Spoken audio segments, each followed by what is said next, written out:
नमः श्रीवर्धमानाय निर्धूतकलिलात्मने सालोकानां त्रिलोकानां यद्विद्यादर्पणायते यद्विद्यादर्पणायते सकल पाप मल प्रक्षालक श्रीवर्धमान को करूँ नमन लोकालोक प्रकाशित करने जिनकी विद्या है दर्पण जिनकी विद्या है दर्पण।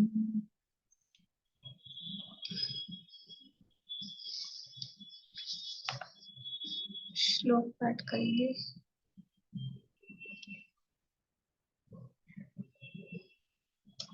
सुनीता आंटी। रत्नकरण शावकाचार्य नामक की ग्रंथ है, आचार्य समंत स्वामी द्वारा रचित।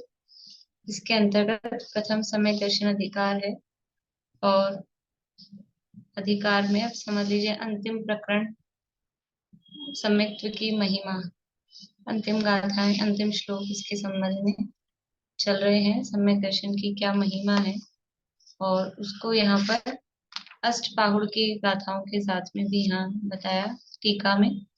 अष्टपाहुड़ में सम्यक की जो महिमा बताई गई है वो यहाँ बताई है। कल हमने यानी गाथाओं का अर्थ एक बार तो हमने पूरा कर ही लिया था, जो भी दी है यहाँ अष्टपाहुड़ की, और यहाँ से पढ़ने में हमने 13वीं गाथा तक का पढ़ लिया था। आगे का अर्थ पढ़ना है, पेज नंबर 72 है रत्नकरण शावकाचार्य में। आगे का अर्थ पढ़ना है, पढ़िए रेणु जी।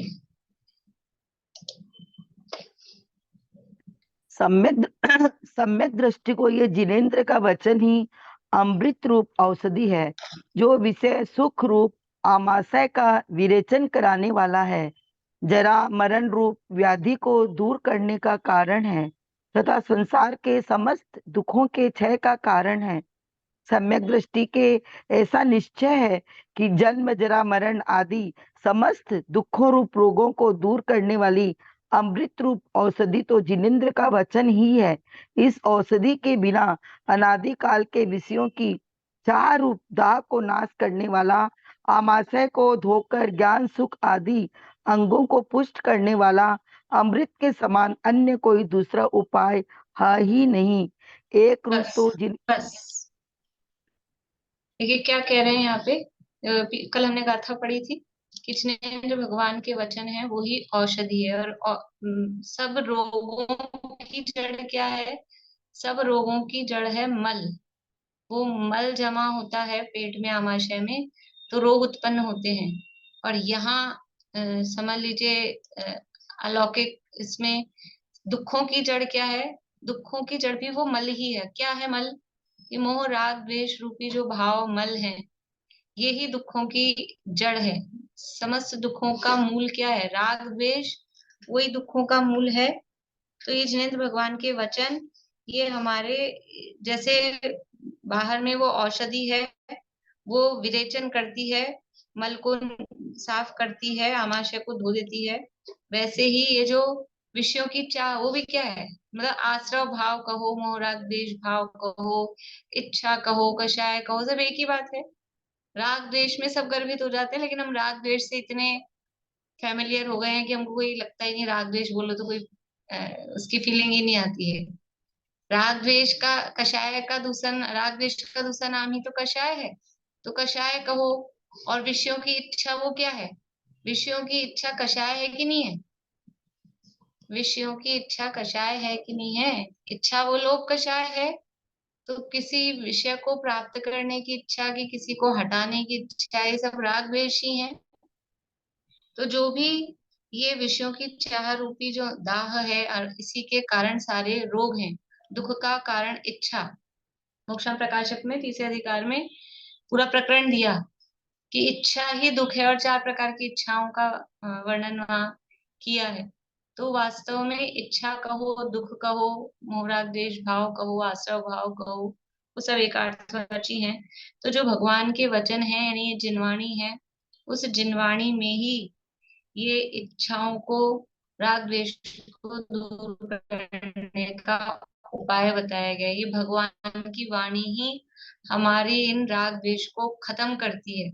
और राग द्वेष को खत्म करके, और फिर जैसे वहां पेट साफ, आमाशय साफ हो जाता है, ऐसे ही ये जो अपना क्या कहना चाहिए, उपयोग है, या जो ये मान्यता है, ये मान्यता जो विपरीत चल रही थी, वो मान्यता एकदम साफ कब होती है, कि जिनवाणी के द्वारा, जिन वचनों के द्वारा। और फिर जब वो शरीर में पेट साफ होता है, तो सारे फिर रोग दूर होते हैं, फिर अंग पुष्ट होते हैं, शरीर पुष्ट होता है। पेट की गड़बड़ हो तो कितना ही खाओ, कितना ही खाओ, वो शरीर पुष्ट ही नहीं होता है, बोलते हैं अंग ही नहीं लगता है। तो ऐसे ही ये उपयोग में मिथ्यात्व है, उल्टी मान्यता है, और पदार्थों में सुख बुद्धि है। तो कितना ही ज्ञान करो, कितना ही कुछ करो, वो वास्तव में जो आत्मा है, वो आत्मा पुष्ट नहीं होता है। और जब ये उपयोग में से मिथ्यात्व निकल जाता है, तो फिर वास्तव में वो फिर सारे गुण, यानी एक बार सम्यक दर्शन हो गया, तो सम्यक दर्शन हो गया, श्रद्धा सही हो गई, तो फिर ज्ञान, दर्शन, सुख, वीर्य, सारे गुण क्या है, सब गुण निर्मल हो जाते हैं। ये वो गुण पुष्ट हो रहे हैं। गुणों का पुष्ट होना क्या है, कि सर्व गुणांश से समकित एक सम्यक दर्शन हुआ, श्रद्धा सही हुई, तो सारे गुण सम्यक हो जाते हैं। और एक श्रद्धा मिथ्या है। ज्ञान को मिथ्यापना किससे आता है? ज्ञान में मिथ्यापने का क्या कारण है? क्या कारण है ज्ञान में मिथ्यापने का? पढ़ा है अपन ने, बताइए आप जवाब। तत्वों के प्रति विपरीत श्रद्धा। हाँ, सूत्र में जवाब देंगे। हाँ, सूत्र कौन सा है? सूत्र याद अरे नहीं आ रहा कौन सा है। तत्व तत्वार्थ में पहले अध्याय में अंतिम प्रकरण है कि नहीं, कि ज्ञान में मिथ्या, ये कु कैसे हो गए, कुमति, कुशुद्ध, कुअवधि, कु कैसे हो गए, है या नहीं ये प्रकरण? बोली सुमन जी। तदसतो हाँ अविशेषाद सदृक्षोपलब्धिरुन्मत्व। हाँ, ये ज्ञान में मिथ्यापने का कारण दिया है ना वहाँ। ज्ञान तो ज्ञान है, वो मिथ्या सम्यक कैसे हो गया, ज्ञान के आगे कु कैसे लग गया? ये मिथ्यात्व के कारण। सद असदोर अविशेषाद यद्रक्षोपलब्धिरुन्मत्वत्। सत और असत का विवेक नहीं है, यानी मिथ्या दर्शन है। मिथ्या दर्शन के कारण ज्ञान में मिथ्यापना आता है, अदरवाइज ज्ञान तो ज्ञान है। तो जब श्रद्धान के मिथ्यात्व का इफेक्ट ज्ञान पे आ रहा है, वो ज्ञान मिथ्या कहला रहा है। तो जब श्रद्धान सही हो रहा है, श्रद्धा सम्यक हो रही है, तो उसका इफेक्ट आएगा कि नहीं आएगा सारे गुणों पर? उसका भी इफेक्ट आएगा। तो एक श्रद्धा सही होने पर, जैसे पेट गड़बड़ था, तो सारे शरीर में इफेक्ट आता है कि नहीं आता है, कि अकेले पेट में ही रहता है इफेक्ट? अच्छा, अपने सिर में दर्द हो रहा हो, तो फिर बस सिर में दर्द हो रहा है ना, बाकी तो काम करो अपना आराम से। कि हम पूरे ही परेशान रहते हैं, सिर दुख रहा हो तो किसी काम में मन नहीं लग रहा है, कोई काम नहीं किया जा रहा है सारा, फिर और भी उससे समस्याएं लगती है। तो एक जगह दर्द हो रहा है, तो एक हाथ में दर्द हो रहा है, तो इस हाथ को अलग करो, बाकी दूसरा काम सारे करते रहो। कि नहीं होता है, वो एक जगह गड़बड़ है, तो वो पूरे ही समझ लो बॉडी को वो परेशान करती है। तो ऐसे ही एक गुण गड़बड़ है, तो पूरा आत्मा ही, पूरे आत्मा के अनंत गुणों में ही वो सब विपरीत परिणमन चलता रहता है। और एक गुण सही हुआ, श्रद्धा सम्यक हुई, तो सारे गुण अपने आप सब सही हो जाते हैं, और आत्मा का विकास होता है, वो गुण विकसित होते हैं। इसलिए कहा, वो शक्तियां फिर उछलती हैं। शक्तियां तो अंदर हैं, लेकिन अभी सुप्त पड़ी हैं, और जैसे ही सम्यक तो होता है, तो वो शक्तियां अंदर से उछलती हैं, प्रकट होती हैं। ऐसा फिर कहा जाता है। तो इस औषधि के बिना, कौन सी औषधि? जिनवचन। इस औषधि के बिना अनादिकाल के विषयों की चाह रूप दाह को नाश करने वाला आमाशय को धोकर ज्ञान सुख आदि अंगों को पुष्ट करने वाला अमृत के समान अन्य कोई दूसरा उपाय है ही नहीं। यदि हम अपना पोषण चाहते हैं, अपना आत्मिक पोषण चाहते हैं, तो जिन वचनों के अलावा और कोई दूसरा उपाय नहीं है। इसीलिए स्वाध्याय की प्रेरणा दी जाती है, स्वाध्याय करना चाहिए। स्वाध्याय से जो जान कर निज अर्थ में एकाग्र हो, भूतार्थ से वे ही श्रवण, स्वाध्याय ही बस श्रेष्ठ है। स्वाध्याय ही श्रेष्ठ है, क्योंकि स्वाध्याय से जानकर निज अर्थ, अपना जो आत्म पदार्थ है, उसमें एकाग्र होते हैं, और वही सच्चे साधु हैं। इसलिए स्वाध्याय करना ही श्रेष्ठ है। देखिए आगे, और रेखा अभी आप पढ़िए।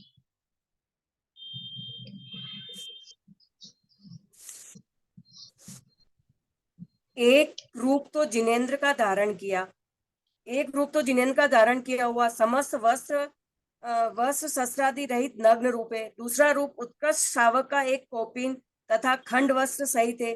तीसरा आर्यका का भेष है। चौथा रूप भेष लिंग जिनमत में नहीं है। अन्य जो भेष है वे जिन धर्म के बाह्य है, बंधन योग्य नहीं है। देखिए ये पढ़ा था अपन ने कि जैन दर्शन में, जैन धर्म में 3 ही वेश हैं। एक मुनिराज का वेश है, एक उत्कृष्ट श्रावक यानी एलक और शुल्लक, इनका वेश, और तीसरा आर्यका माता जी का। इसके अलावा कोई कहो कि आप ये हो, पंडित का ये वेश होना चाहिए, ब्रह्मचारी का ये वेश होना चाहिए, कि इतनी प्रतिमा वाले का ये वेश होना चाहिए, कोई वेश नहीं है। जहाँ जिस तरह जो जैसे रहता हो। और वेश कैसा होना चाहिए कि अपना वेश अपने पद के अनुकूल होना चाहिए, बस इतना जरूर है। इसके अलावा कोई वेश नहीं कहा है, तो यहाँ तो ये बात है कि इसके अलावा और कोई वेश पूज्य नहीं है। और कोई भी, कोई लाल वस्त्रधारी हो, कोई पीले वस्त्रधारी हो, और कोई सफेद वस्त्रधारी हो, और अपने आप को मुनि कहे, साधु कहे, तो वो पूज्य नहीं है। ये 3 ही पद, और वो भी पूज्यता का भी उनमें लेवल है, किसको किस तरह से नमोस्तु कहना है, कि वंदामि कहना है, कि इच्छामि कहना है, वो है। इसके अलावा फिर कोई कहे ब्रह्मचारियों का कौन सा वेश होना चाहिए, कि ब्रह्मचारियों की कोई वेश नहीं है।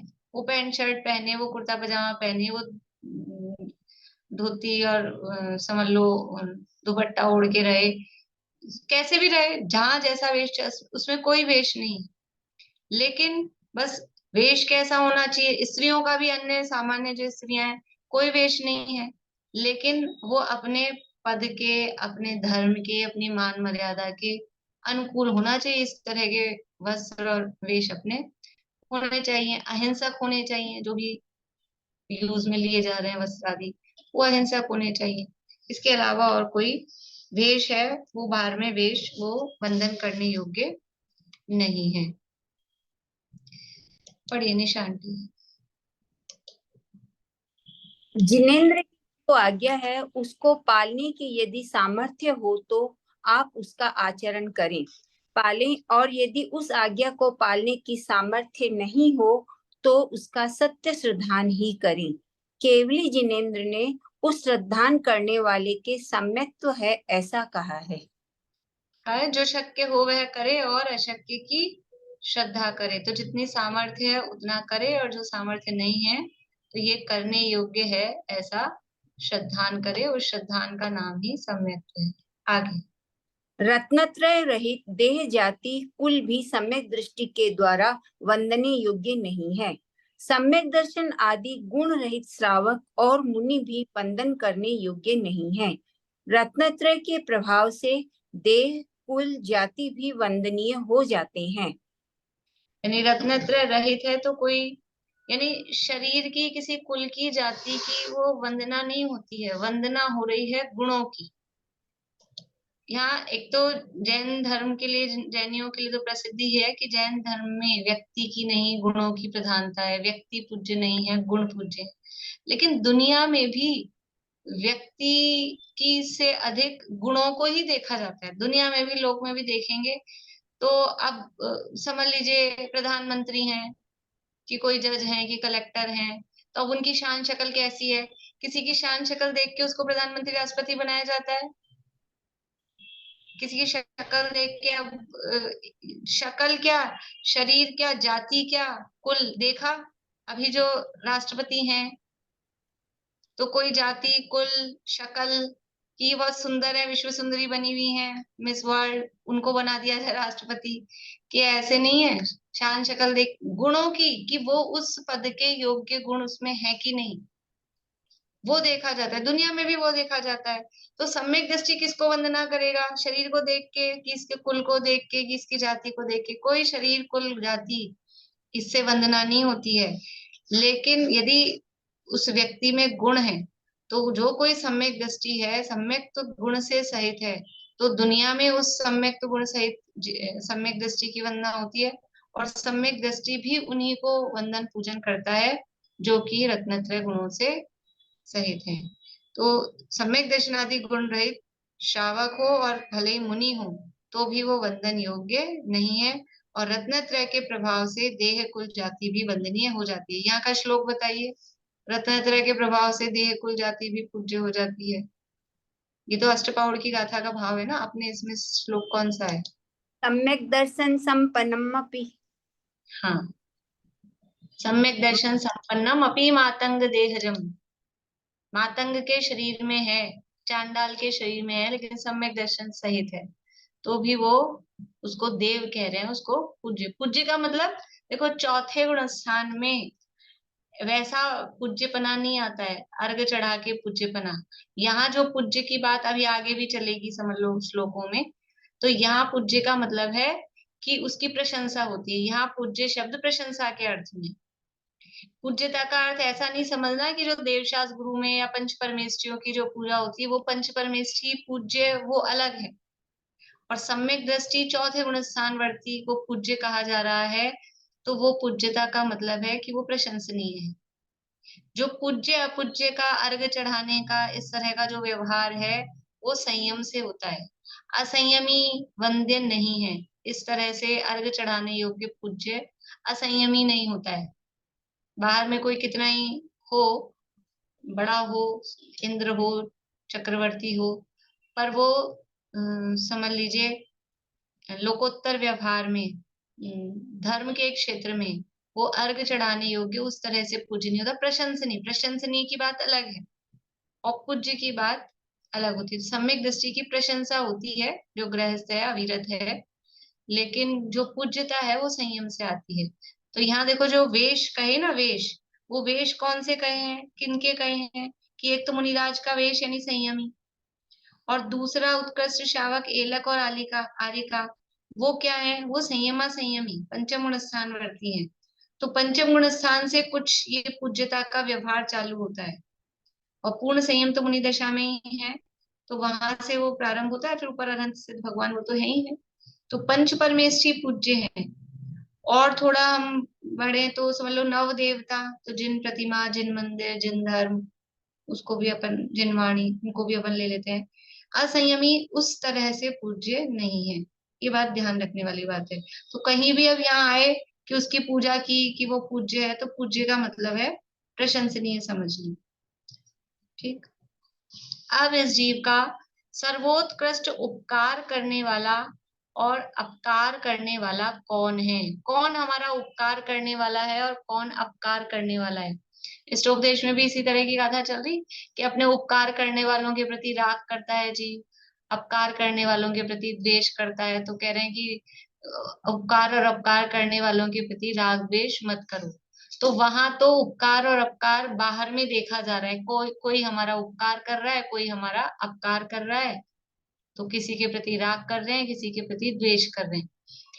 अब यहाँ क्या कह रहे हैं? यहाँ कह रहे हैं कि तुमको राग द्वेष करना ही है, मतलब तुमको कुछ हटाना है, कुछ रखना ही है।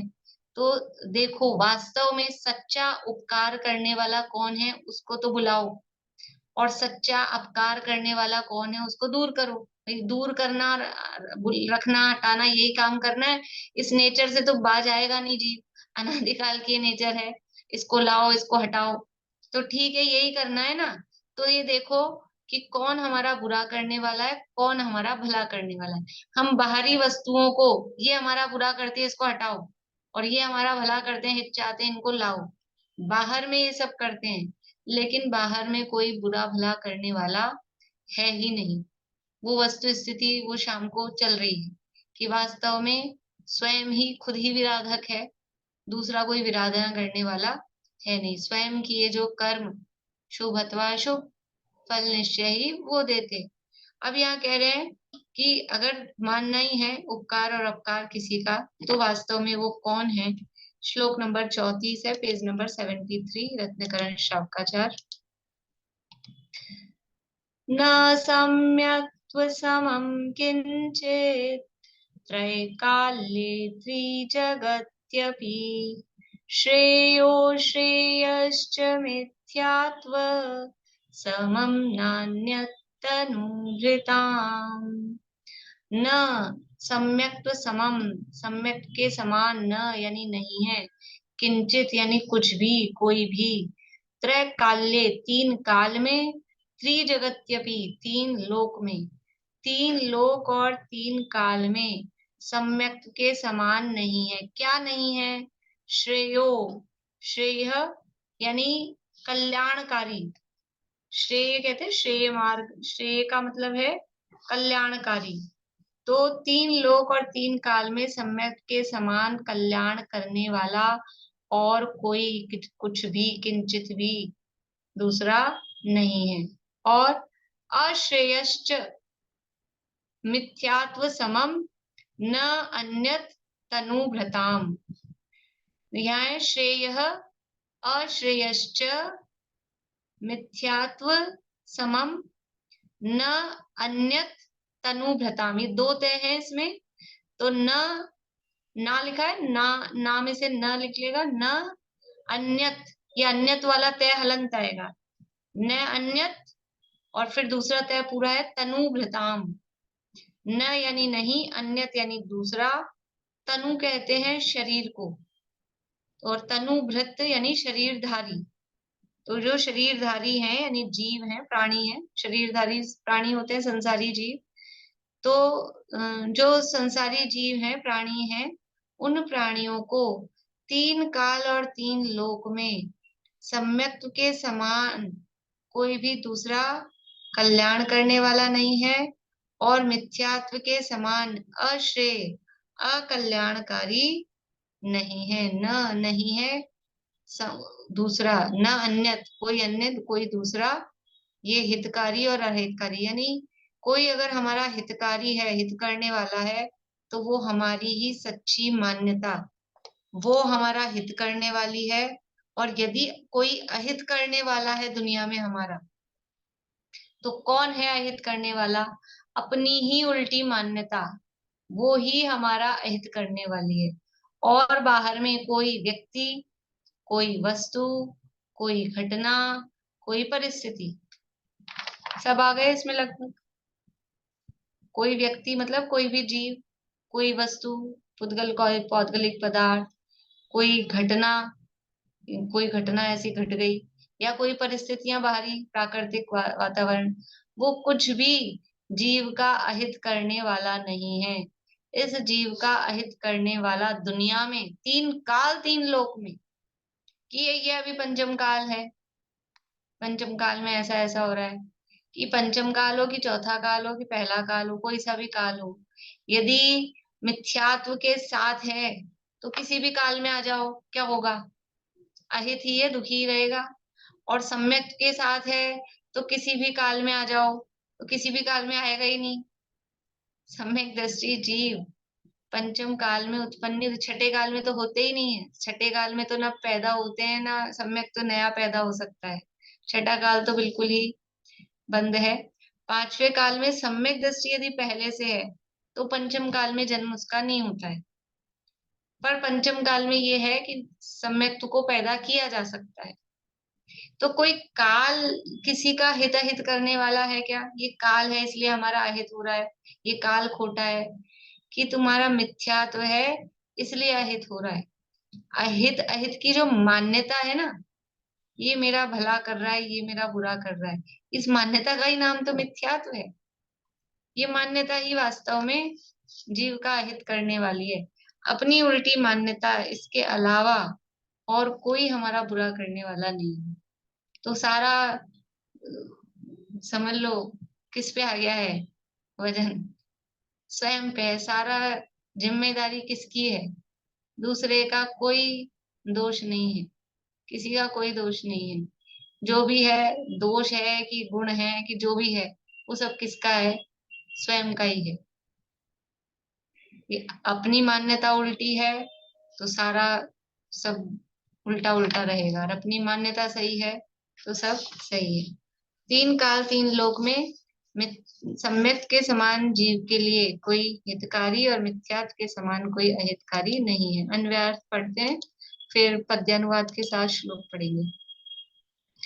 जीवों का सम्यक दर्शन के समान तीनों काल और तीनों लोकों में अन्य कोई कल्याण करने वाला नहीं है, तथा मिथ्यात्व के समान तीनों कालों और तीनों लोकों में अन्य कोई अकल्याण करने वाला नहीं है।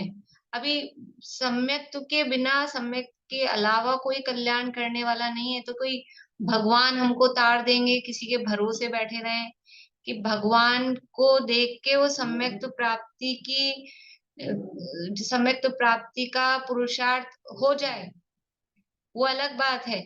लेकिन भगवान आके सम्यक दर्शन दे देंगे, लो भाई बांट रहा हूं मैं और ले लो, ऐसा नहीं होगा। स्वयं ही खुद का कल्याण स्वयं करेगा, खुद का अकल्याण भी स्वयं ही करेगा। और वो स्वयं की क्या है? ये अपनी मान्यता। तो सम्यक दर्शन ही है वो तीन काल तीन लोक में कल्याण करने वाला है, और मिथ्यात्व है वही अकल्याण करने वाला है। पद्यानुवाद पढ़ते हैं।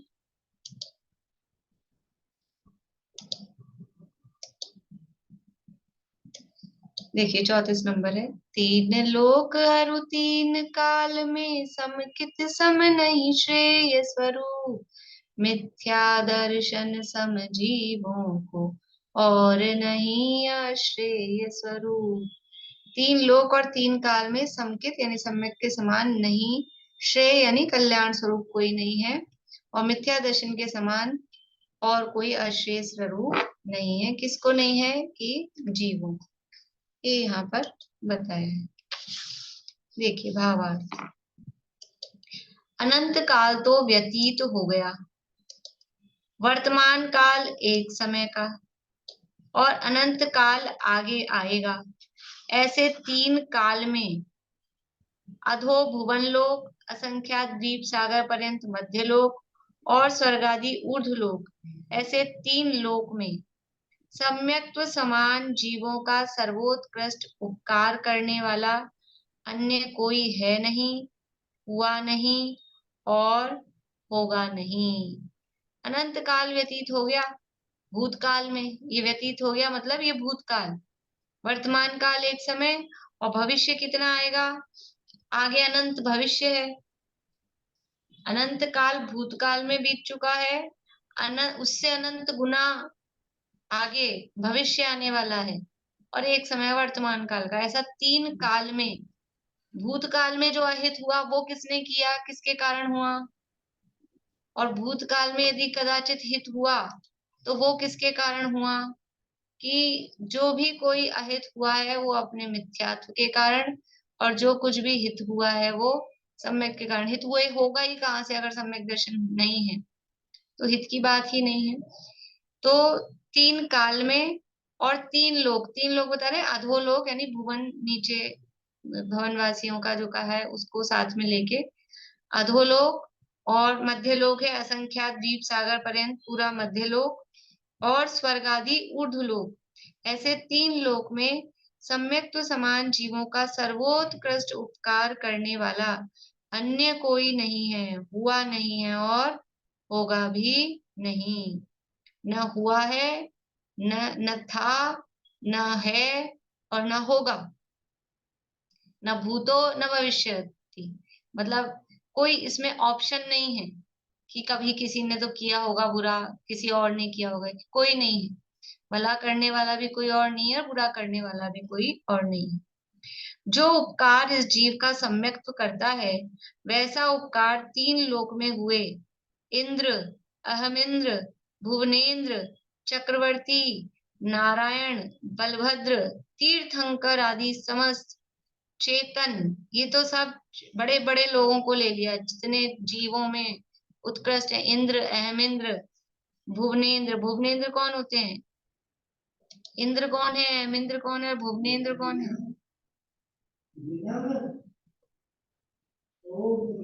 बोले सुनीता आंटी। जो भवनों में रहते हैं वो इंद्र, इंद्र। हाँ, मतलब भवनवासी। भुवनेन्द्र कह के भवनवासियों के, ज्योतिषियों के और व्यंतरों के, तीनों को ले लिया। और इंद्र किसको कहा? इंद्र किसको कहा? सौधर्म स्वर्ग आदि के। हाँ, जो ऊपर वैमानिक देवों के हैं वो इंद्र। और अहमिंद्र स्वर्ग से ऊपर वाले, 16 तरफ से ऊपर जो है। हाँ, जो 9 ग्रेव, 9 अनुदिशा, 5 अनुत्तर में होते हैं वो अहमिंद्र। तो चाहे इंद्र हो, अहमिंद्र हो, भुवनेन्द्र हो, चक्रवर्ती, नारायण, ये तो समझ लो देवगति के ले लिए सारे, इंद्र, अहमिंद्र, भुवनेन्द्र। फिर चक्रवर्ती, नारायण, बलभद्र, ये सब मनुष्य गति के बड़े बड़े उत्कृष्ट जीव ले लिए। और साथ में तीर्थंकर, ये सब चेतन, ये तो सब जीव हैं। और मणि, मंत्र, औषधि आदि समस्त अचेतन द्रव्य कोई नहीं करता।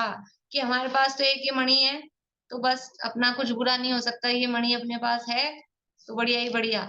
कि कोई मणि है, कि एक मंत्र है ऐसा अपने पास, कि बस ये अपने पास ये है मंत्र, इसको जपो और कोई अपने कष्ट अपने पास नहीं आए।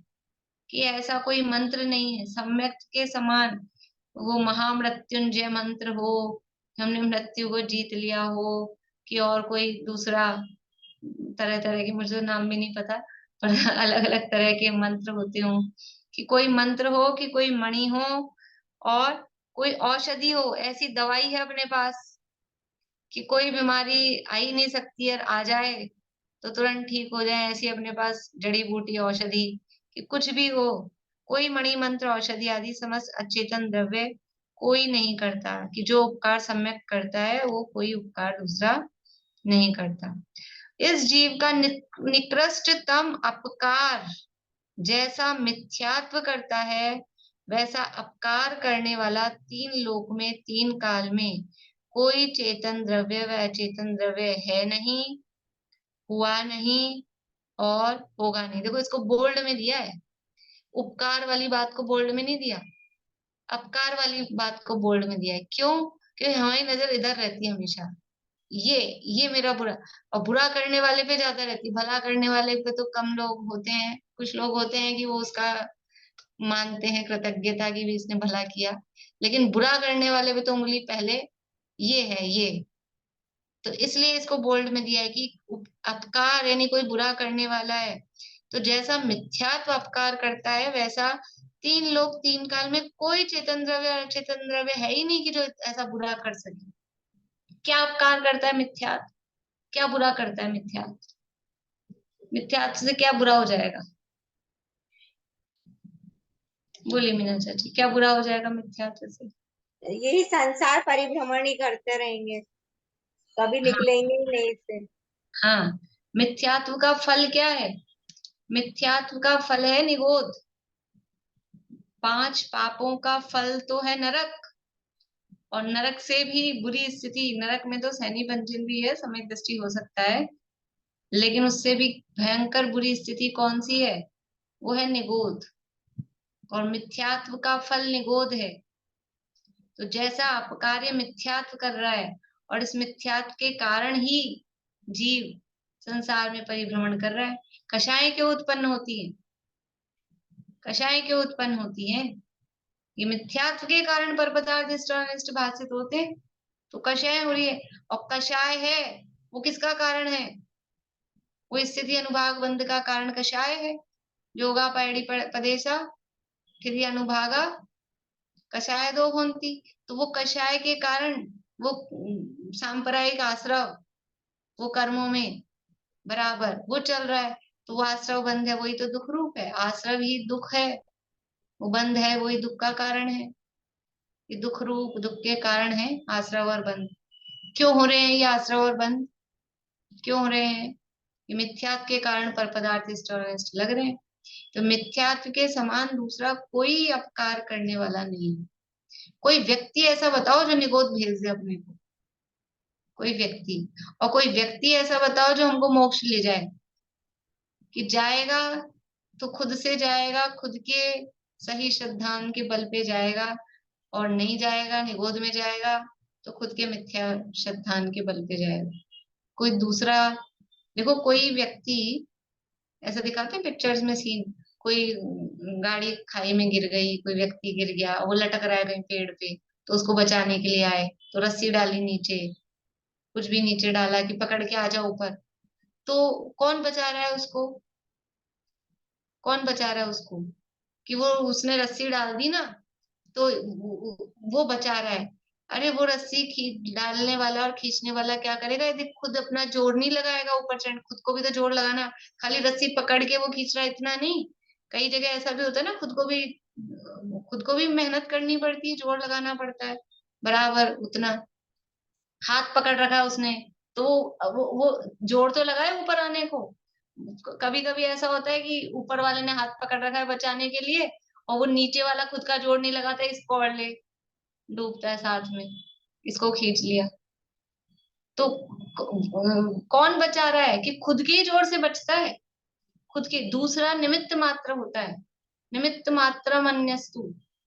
वो दूसरा तो निमित्त होता है, जो भी भला हो रहा है तो खुद के जोर से हो रहा है, बुरा हो रहा है तो भी खुद के जोर से हो रहा है। वही यहाँ बता रहे हैं कि खुद की ही स्वयं की मान्यता वो भला बुरा करने वाली है।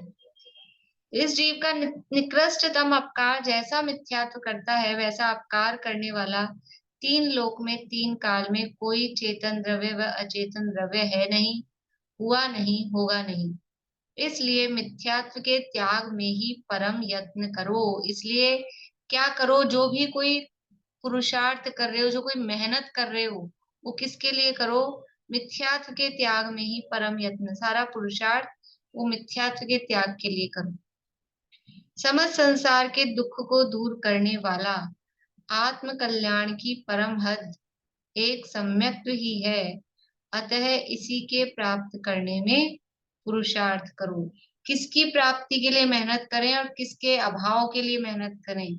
कि सारी मेहनत मिथ्यात्व का अभाव और सम्यक की प्राप्ति, दो है ही नहीं, डबल मेहनत है ही नहीं। मेहनत तो एक मतलब सिंगल ही है, उसे काम डबल हो जाएंगी।